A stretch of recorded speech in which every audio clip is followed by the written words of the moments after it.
Hi friends, இப்போ தான் என் video புதுசாக பார்க்குறீங்க அப்படின்னா சப்ஸ்கிரைப் பண்ணிவிட்டு வீடியோஸ் பாருங்கள். இது வந்து சாட்டர்டே மார்னிங் எடுத்த வீடியோ தான். அன்றைக்கி ரொம்ப சிம்பிள் ரெசிபி தான் பண்ணியிருந்தேன். சிம்பிள்னு சொல்ல முடியாது, பூரி தான் பண்ணியிருந்தேன். பூரி சிம்பிள் ரெசிபி கிடையாது.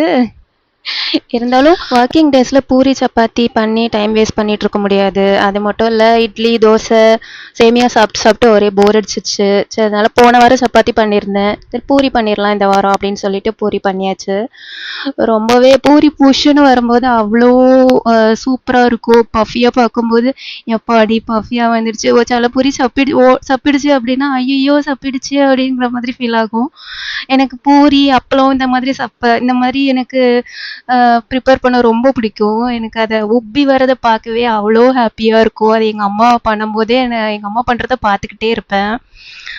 பூரி சாப்பிட்டுட்டு ஐயோ மதியம் சமைக்கணுமா அப்படிங்கிற மாதிரி ஃபீல் ஆகும். தூங்கணும் போலயே தோணும். யாருக்கு இந்த மாதிரி தோணும் சொல்லுங்க.